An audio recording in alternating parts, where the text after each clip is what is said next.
Hello everyone and welcome. So today we'll be discussing 2020 science paper which was just recently which we had the paper in our board's exam, the CBSE. This is the first set and we'll be discussing all the questions which were asked in our chemistry, right, from the 4 chapters which are there in our syllabus. So without wasting the time, let's go. So here students, here we are actually seeing the first question which was asked in the paper, which is covalent compounds are generally poor conductors of electricity and why? Right. This was a question asked which was actually for 1 mark. So before starting the paper, it's very mandatory, just quick recap or idea to exactly we should approach. You just reading the questions for at least 5 to 10 minutes and trying to understand which questions are easy, which we can very easily attend. Right? So there are 7 to 8 instructions are given in the paper which we have to read. So we also come to know the marking system, right? So without wasting the time, let's attend. So very simple students. He is asking for 1 marks. So generally see, marking system is CBSE is for every 1 mark question you should at least minimum mention 2 lines, right? And it should be up to the point. So coming to the question, covalent compounds are generally poor conductors of electricity. First try to understand the reason. Electricity actually,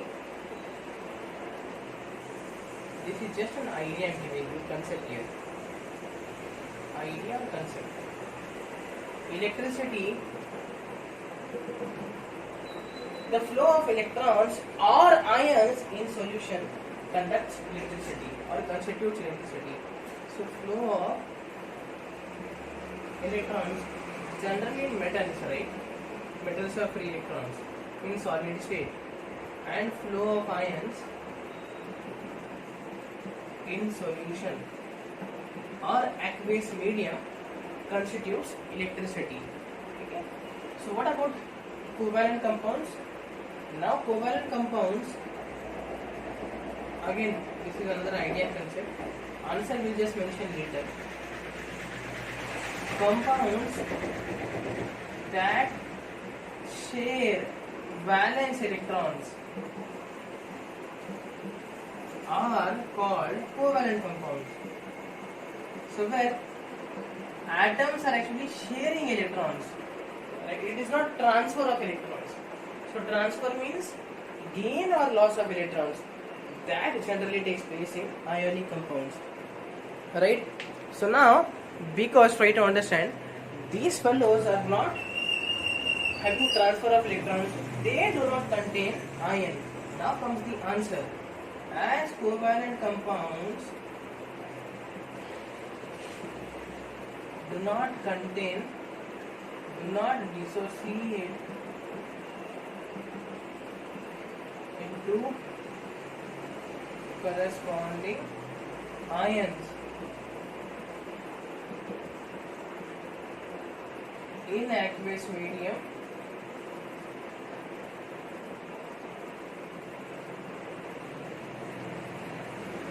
they are poor conductors.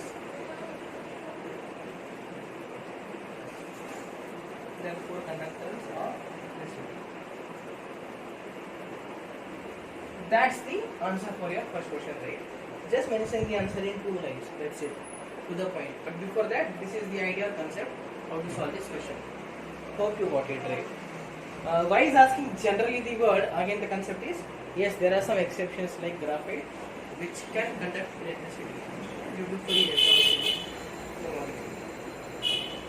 This was one question. We'll move ahead now. Let us go to question number 2. State the common characteristics of the following elements. Question number 2. Now we will just discuss the answers one by one. The question was just for a reference here. Now question number 2, answer now. So he has given some elements and is asking us, state the common characteristics of these elements. So the elements given to us are boron, silicon, germanium and arsenic. It's boron, silicon, germanium and arsenic. What is the common? If you see group number 13 of the periodic table, where we have boron, aluminium, gallium, indium and thallium. The trick to remember is Baigan, Aloo, Gajar in Thela. So we see that these elements are not belonging from the same group, right? So what is the similarity? Yeah, we know one more thing is metalloids in the periodic table. This is the concept here again. Metalloids are those which has properties of metals as well as non-metals. They show, or they are like intermediate between metals and non-metals. So metalloids in the periodic tables are boron, silicon, germanium, arsenic, tellurium and polonium. How to remember this? Again a short trick. Bole Psi G,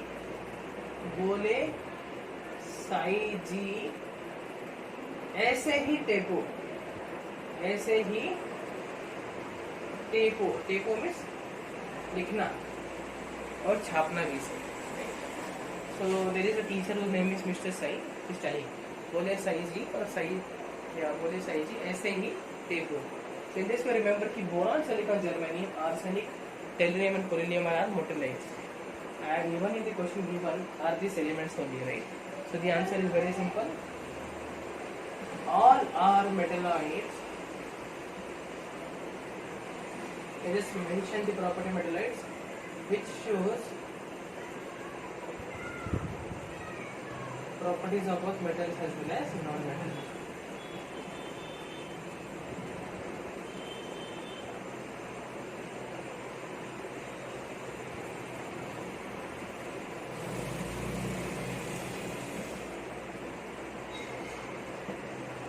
Here comes your question number 2. You can just pause the video and copy in the meanwhile. Yeah, I think every one of you understood. You can just copy it. Meanwhile, discuss the next question.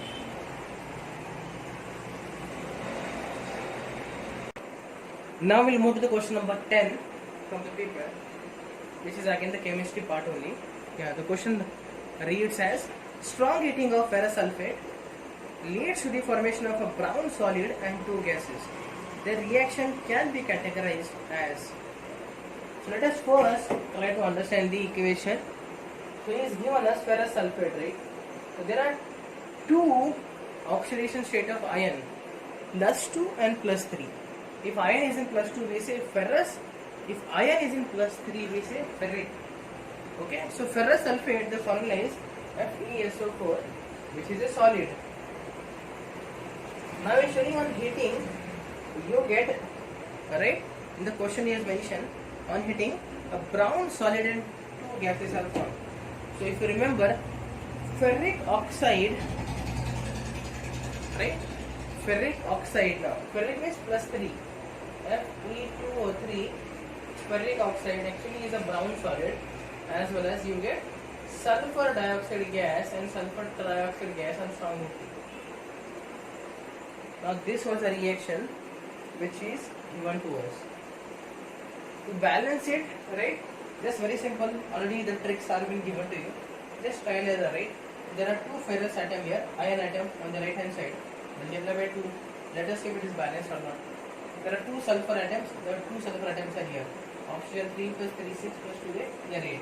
So the equation is balanced for me. This is the equation. Ferrous sulfate use ferric oxide plus SO2 plus SO3 gas. Here this ferric oxide Fe2O3 is actually brown solid, brown color.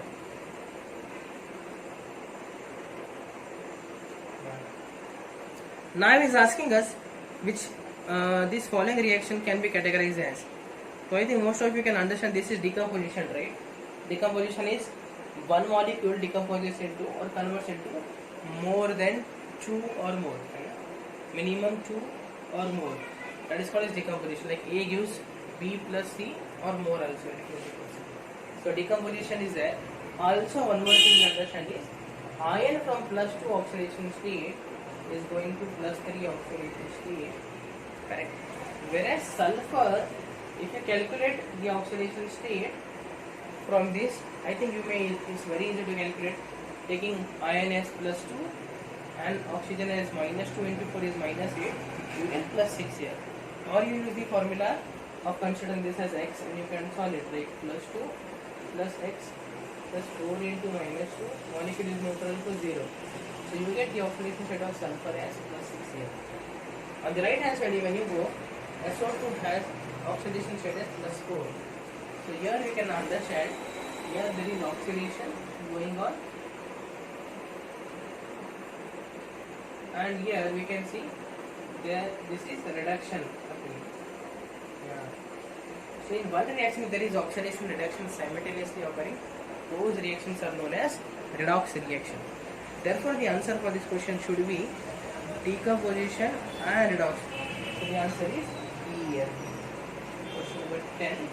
The answer was B. Decomposition and redox.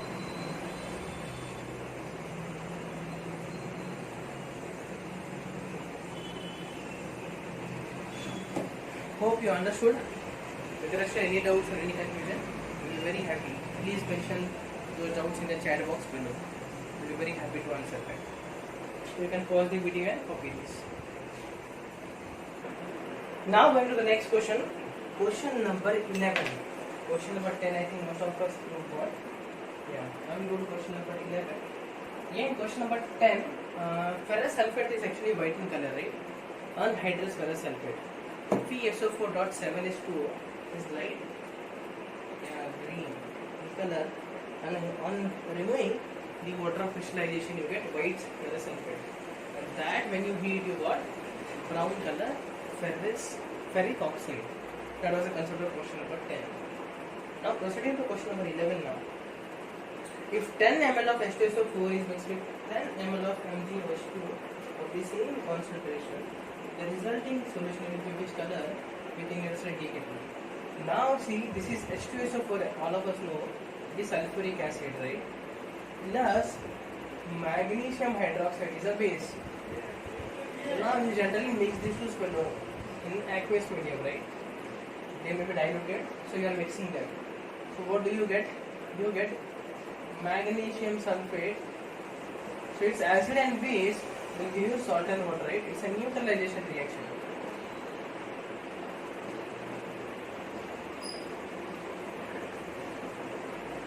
Yeah, you're getting salt plus water. Now this is the balanced reaction for it. Because you are using the same aqueous medium, the magnesium sulfate will be like in the ionic form only. So I am using the concept or using the subscript here aqueous. Water is liquid, here aqueous. Now very good question is asking us what will be the color. Now see, universal indicator has a color from various ranges. Right, from very strong acid it has very red, dark red like tomato color. Then you go down, so if the acidity decreases, it goes with the light red, then orange color, then going then pale green, then green, then blue, and finally the shade increases to violet. So if you see, this is neutralization reaction. Neutralization reaction here. Sulfuric acid and MgOH2, if you see, there are strong acid and strong bases. So whenever strong acid and strong base react, you get complete neutralization. The solution is neutral. It is neither acidic nor basic. Now the solution is neutral. The pH is 7, right? This is what we know from the pH scale. And according to universal indicator, the color will be thus green. So universal indicator shows green color when the solution is neutral. If you see the pH scale for water, the pH is 7. And water shows green color in universal indicator. That's it. This is question number 11 for all.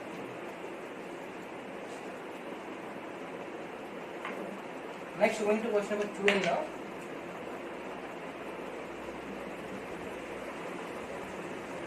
Let's see how to do this. Question number 12.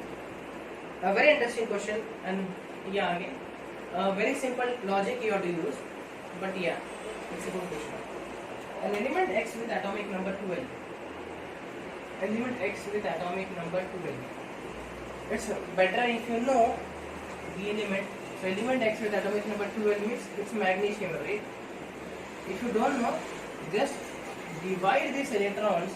Atomic number is equal to number of electrons, right? So just divide this number of electrons into electronic configuration as 2, 8 and 2. So valence shell contains 2 electrons. And either you know the element or just divide these electrons as atomic number corresponds to electrons into electronic configuration.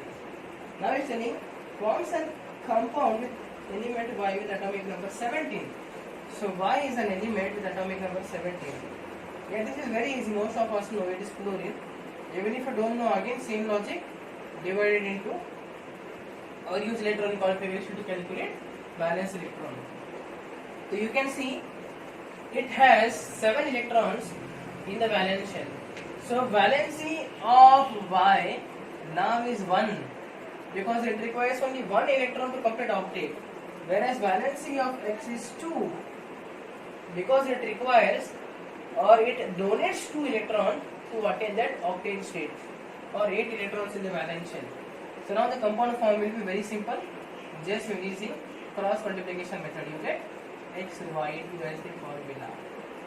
Or if you knew a magnesium and chlorine, you would have easily studied that magnesium chloride will be the compound. So magnesium has valency of 2 and therefore you get MgCl2. Group 2 halides are generally MX2 form. That's the reason the answer will be XY2B. So question number 2 is the answer. Hope it's clear for all of you. So we can just pause and pause. Going to the OR part now, which is asked a very beautiful question earlier. The OR part in the same question number 12. An element X is forming acidic oxide. Its most probable position in the periodic table is. Now try to understand. Acidic oxides are formed by those elements that are non-metals only. Yeah. It's very easy actually. Try to understand this concept. You see any of the metallic oxide like sulfur, for example, you get sulfur trioxide. Now this oxide, when you dissolve in water, it gives an acidic solution of sulfuric acid, H2SO4. If you take SO2, you get sulfur as acid. If you take Cl2, and chlorine also forms various oxides, right? You get HClO4, hydrochloric acid. And if you take CO2, you get carbonic acid, H2CO3. So in this way, you get various non-metallic oxide giving acidic oxide to you. So if you see the periodic table, students, the periodic table looks like something of this kind, right? Where you have 18 groups and 7 periods. Now, in the left hand side, this is called as S block, P block, D block and F block of the periodic table. These are known as most reactive metals, and now here comes a very beautiful line actually, starting from group number 13. This line, the elements just beside the lines are on the left and right are metalloids. On the left hand side of this line actually are all the metals. So almost we have 90 to 92 metals in the periodic table, and we have 14 non-metals. So the non-metals actually ranges from group number 14 to group number 18 here. This all constitutes in non-metals. Now he is asking us very simple question. Now see, based on this logic, if you go to the question, an element X is forming acidic oxide, its most probable location will be. So it should be either from group number 14 to 18 as it is non-metal. So the option given to us are A cannot be there and D cannot be there. It only comes from B and C. Now group 16, that is oxygen family known as chalcogens, and group number 17 known as halogens, both are having non-metals. So it can be either B or C. So the answer for this question was given as B and C. You can just write any one. They would have awarded you full marks. And based on this concept, the answer is B or C. And period number 3 does not matter, because period number 3 actually starts with sodium to neon. So sodium, magnesium, aluminum, silicon, phosphorus, sulfur, chlorine and neon. If you see sulfur as well as chlorine, both are non-metals. Both oxides are acidic in nature, SO2, SO3 and Cl2O7. So therefore the answer is B or B and C both. If you write either one, you'll get full marks. Yeah. So in this way we end the first part of this video. Thank you very much. So we will be discussing the next questions, the remaining question of this paper in the next part of the same video. Thank you for joining. Have a nice day, students.